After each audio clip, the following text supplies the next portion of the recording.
Alhamdulillahi Rabbil Alamin. Wassalatu wassalamu ala sayyidil mursalin. Amma ba'du, fa'udhu billahi minasy syaithanir rajim. Bismillahirrahmanirrahim.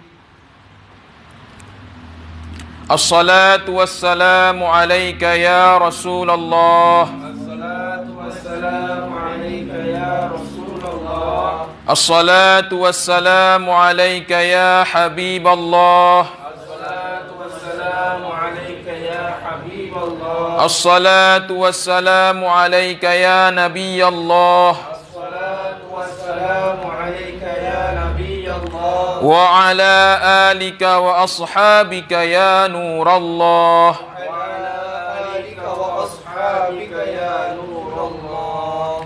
Nabi terakhir Nabi Muhammad sallallahu alaihi wasallam telah bersabda, "Aulan nasi bi yaumal qiyamati aktsaruhum alayya salatan."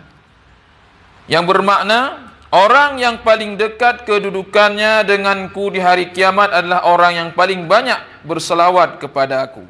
Sallu alal habib sallallahu ala sayyidina Muhammad. Tajuk kita pada malam yang berbahagia ini adalah bulan Safar bukanlah bulan yang jelek, yang buruk. Apa alasannya? Safar al-Muzaffar adalah bulan kedua dalam kalender Islam. Kata Safar merupakan gabungan daripada 3 huruf, Sad, Fa, Ra. Karena bahasa Arab itu sangat luas, satu kata memiliki banyak arti, banyak makna. Para ahli bahasa telah memberikan banyak arti dari kata Safar. Salah satunya adalah kosong. Dengan mengingat hal ini, marilah kita lanjutkan dengan melihat dari mana nama bulan Safar itu berasal. Pertama, begitu bulan Safar tiba, sudah menjadi kebiasaan di kalangan orang Arab untuk meninggalkan rumah mereka untuk tujuan perang dan bepergian. Akibatnya, rumah mereka menjadi kosong. Itulah sebabnya Safarul makan, rumah telah menjadi kosong digunakan. Itu alasan yang pertama. Alasan yang kedua, penjelasan lain yang diajukan untuk penamaan bulan ini, yakni bulan Safar, adalah bahawa pada bulan ini orang-orang Arab akan menyerang suku-suku lain dan membiarkan mereka kehilangan harta benda. Itu alasan yang kedua. Alasan yang ketiga, pada bulan Safar, pada bulan ini, orang-orang Arab akan mengumpulkan perbekalan makanan dan minuman di sebuah kota bernama Safariyah yang mengakibatkan rumah-rumah mereka menjadi kosong. Itulah alasan 3 disebut dengan sebab Safar. Kemudian nama lain daripada bulan Safar. Orang-orang Arab juga menyebut bulan Safar dengan nama Najir dan Safarus Sani. Al-Alamah Jalaluddin As-Sayuti Asy-Syafi'i rahmatullah alaih, yang beliau wafat 1911 Hijriah, berkata, pada zaman Jahiliyah, Muharram belum memiliki nama yang famous, yang popular. Orang-orang menyebut Muharram dan Safar dengan sebutan Safaraini. Sebagaimana orang-orang Arab menyebut Rabiul Awal dan Rabiul Akhir, Jumadil Awal dan Jumadil Akhir, mereka juga menyebut kedua bulan ini, yakni bulan Muharram dan Safar, dengan sebutan Safarul Awal dan Safarul Akhir. Kerana bulan Safar penuh barakah, maka bulan ini disebut juga dengan nama Safarul Muzaffar, yakni bulan yang penuh keuntungan. Dan Safarul Khair, bulan yang penuh kebaikan. Pada masa jahiliyah, orang-orang Arab tidak menahan diri dari peperangan dan pertempuran meskipun mengakui kesucian dan penghormatan terhadap bulan-bulan suci. Dengan tipu daya, mereka akan meniadakan kesucian satu bulan ini dan mencap bulan yang lain, memvonis bulan yang lain sebagai bulan suci. Dengan menggeser kesucian bulan Muharram ke Safar, mereka akan terus berperang di bulan Muharram. Alih-alih Muharram, mereka akan menyatakan Safar sebagai bulan suci. Lebih jauh lagi, setiap kali mereka merasa perlu untuk meniadakan kesucian bulan Safar, mereka akan melakukannya dengan mengalihkan kesucian bulan Rabiul Awal dan menganggap perang di bulan Safar sebagai hal yang diperbolehkan. Dengan cara demikian, kesucian bulan akan beredar, akan berpencar ke sepanjang bulan dalam setahun. Dan kekhususan bulan-bulan suci tidak ada lagi tersisa. Nabi tercinta Nabi Muhammad sallallahu alaihi wasallam bersabda ketika pada Haji Wada', pergeseran bulan-bulan haram maju dan mundur telah dihapuskan. Pergeseran bulan-bulan haram maju dan mundur telah dihapuskan. Kini durasi bulan-bulan tersebut akan dilindungi sesuai dengan perintah Allah Subhanahu wa taala, dan tidak ada satu bulan pun yang akan bergeser dari tempatnya. Bagaimana kita menjalani pada bulan yang Safar ini? Pada malam ini kita telah memasuki 20 Safar 1446 Hijriah. Saudara muslimin yang tercinta, bulan Safar juga diberkahi seperti bulan-bulan yang lain dalam setahun. Oleh kerana itu, hindarilah perbuatan dosa di bulan ini dan perbanyaklah amal soleh. Persiapkan diri untuk puasa sunnah, solat sunnah, baca doa dan perbanyak selawat atas Nabi sallallahu alaihi wasallam. Dan bertindak berdasarkan aurat wazaif yang disampaikan daripada pendahulu-pendahulu kita yang soleh, rahmatullahu alaihim. Dengan melakukan hal ini, maka Anda akan memperoleh kebaikan yang berlimpah, insya-Allah. Ada satu amalan yang kita lakukan pada awal malam bulan Safar. Pada bulan Safar, setelah solat Isya malam pertama, setiap Muslim harus melakukan solat 4 rakaat. Pada rakaat pertama, bacalah surat Al-Kafirun, yakni surat Qul ya ayyuhal kafirun sebanyak 15 kali setelah surat Al-Fatihah. Pada rakaat yang kedua, bacalah surat Al-Ikhlas, Qul huwallahu ahad sebanyak 11 kali setelah surat Al-Fatihah. Pada rakaat yang ketiga, bacalah surat Al-Falaq, Qul a'udzu birabbil falaq sebanyak 15 kali, dan pada rakaat yang keempat selepas baca Al-Fatihah, bacalah surat An-Nas, Qul a'udzu birabbin nas sebanyak 15 kali. Selepas melakukan salam, bacalah iyyaka na'budu wa iyyaka nasta'in beberapa kali. Lalu berselawat ke atas Nabi sebanyak 70 kali. Maka Allah Subhanahu wa taala akan memberikan pahala yang besar kepada orang tersebut dan melindunginya dari segala musibah pada tahun itu, insya-Allah. Kita telah melewatinya dan kita tidak sempat melakukannya. Insya-Allah pada tahun 1447 Hijriah akan kita lakukan, insya Allah. Kemudian apa yang keberkahan yang terdapat dalam bulan Safar? Barang siapa membaca Alam Nashrah, surat Alam Nashrah laka sadrak, dan surat Wattini wazzaitun, kemudian surat Idza jaa nasrullahi wal fath, dan surat Qul huwallahu ahad sebanyak 80 kali. Masing-masing Alam Nashrah 80 kali, Wattin 80 kali, Idza jaa nasrullahi wal fath 80 kali, Qul huwallahu ahad 80 kali pada hari Rabu terakhir bulan Safar, yakni 4 September tahun 2024. Ya. Insya-Allah akan kita lakukan.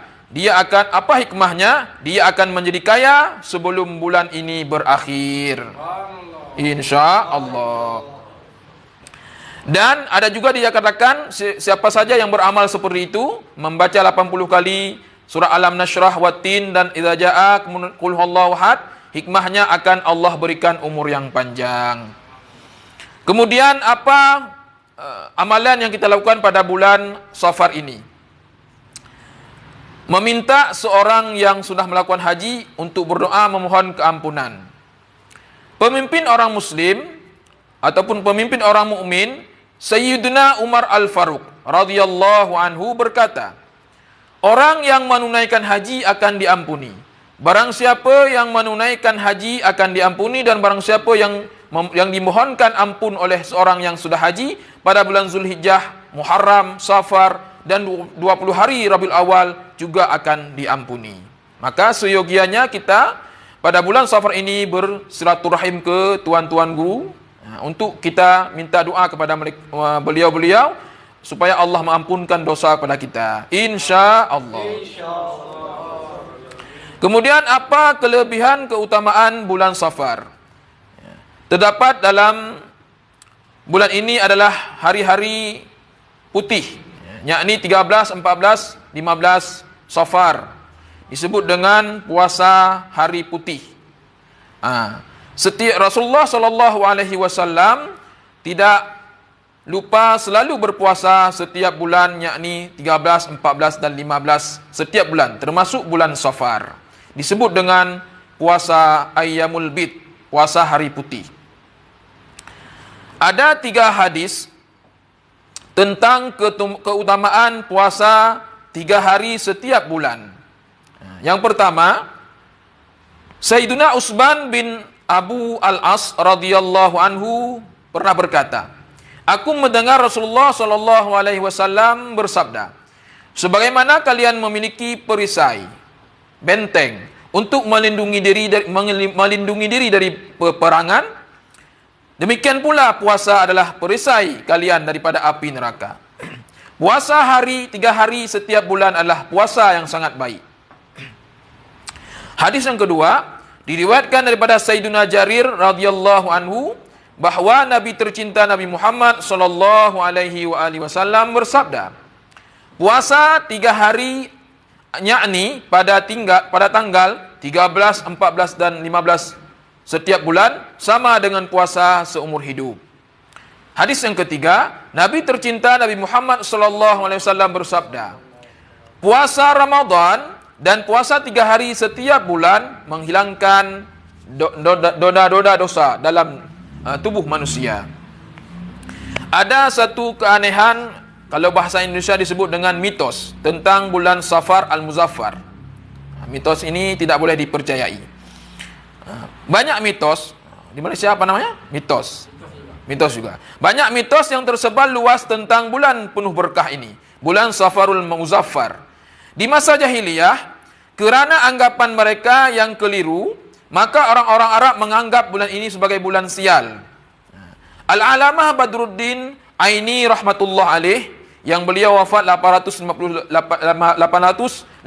Hijriah, menyinggung tentang hal ini dengan berkata, pada masa jahiliyah, yakni masa sebelum Islam datang, orang-orang memiliki pikiran-pikiran takhayul tentang bulan ini, seperti meyakini bahawa banyak kesulitan dan musibah terjadi pada bulan ini.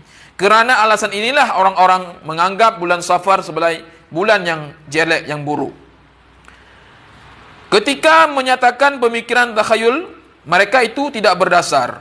Nabi tercinta Nabi Muhammad SAW bersabda, La safara. Safar bukanlah apa-apa. Menafsirkan hadis ini, Syekh Abdul Haq Muhaddis Dehlavi rahmatullah alaih, beliau wafat 1552 Hijriah, telah menuliskan, masyarakat umum menganggap ini, yakni bulan Safar, sebagai waktu ketika berbagai musibah, bencana dan kesulitan menimpa. Konsep ini sangat keliru, sangat tersalah, dan tidak memiliki realitas apapun, tidak logik. Kemudian yang terjadi pada masyarakat kita, terjadi pada bulan Safar.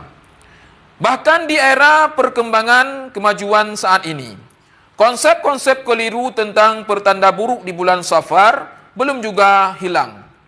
Bahkan di awal bulan yang penuh barakah ini, beberapa orang yang bodoh yang menjadi korban dari anggapan bahawa bulan ini membawa malapetaka, mulai menyebar pesan-pesan yang didasarkan pada kesalahpahaman, dan mereka menganggapnya sebagai bulan yang buruk, yang jelek, kerana mempercayai hal-hal seperti berikut.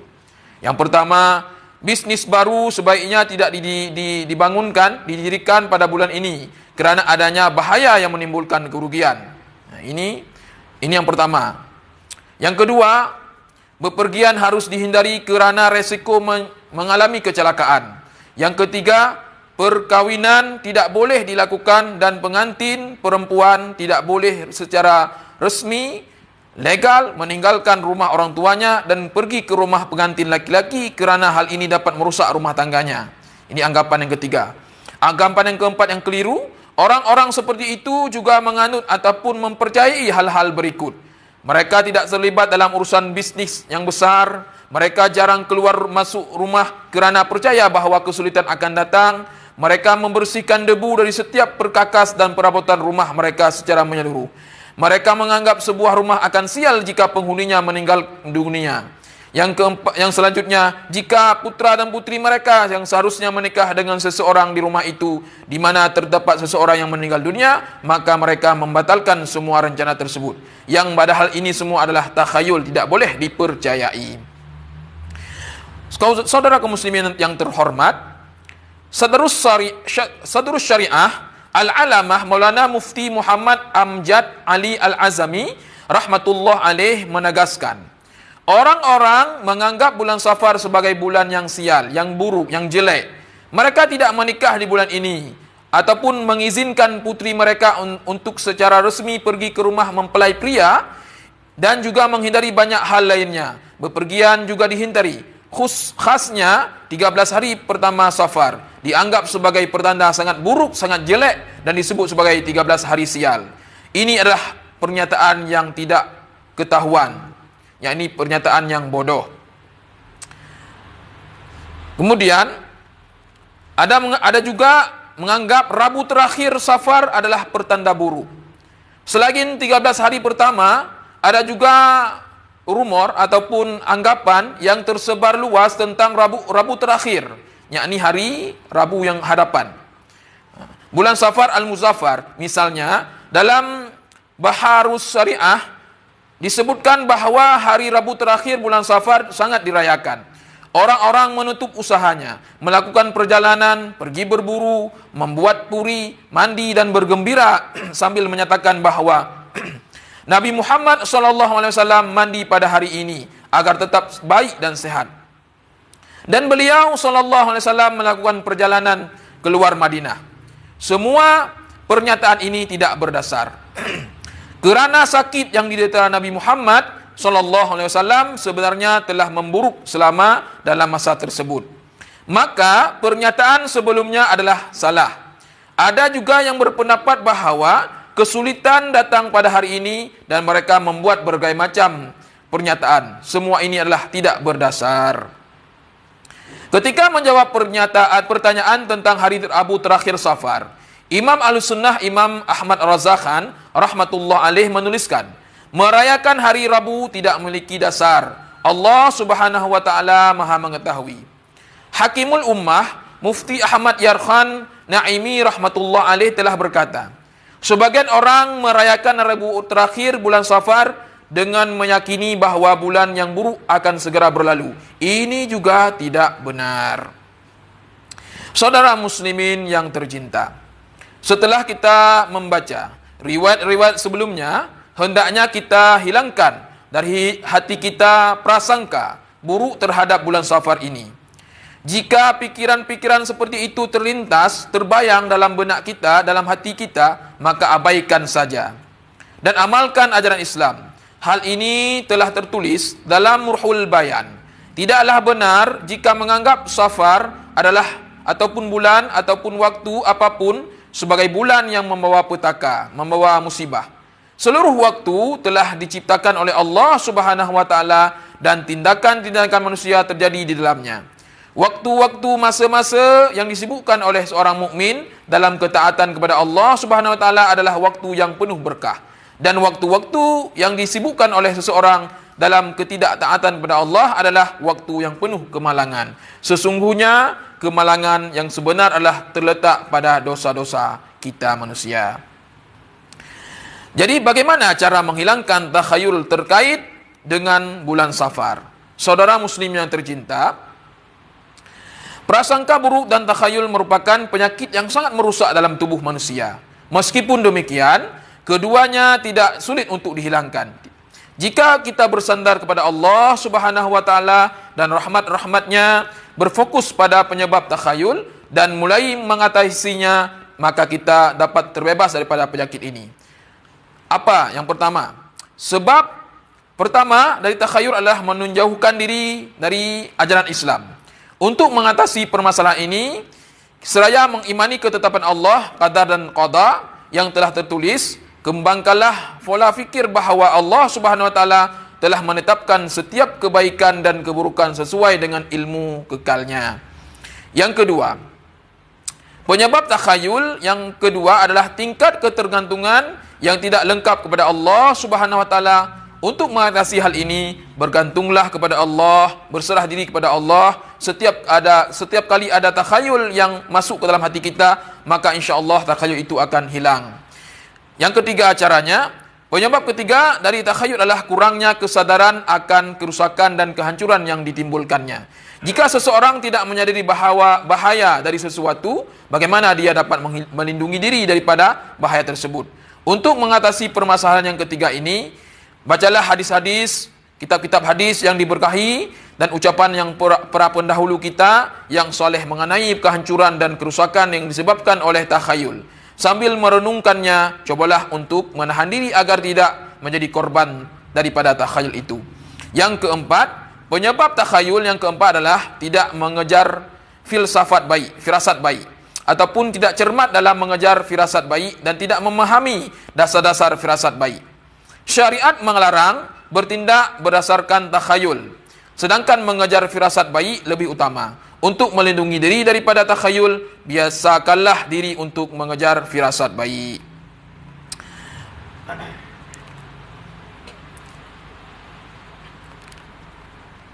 Untuk malam ini kita sudahi. Mudah-mudahan bisa bermanfaat untuk saya sendiri dan bermanfaat untuk semua hadirin yang telah hadir pada malam yang berbahagia ini.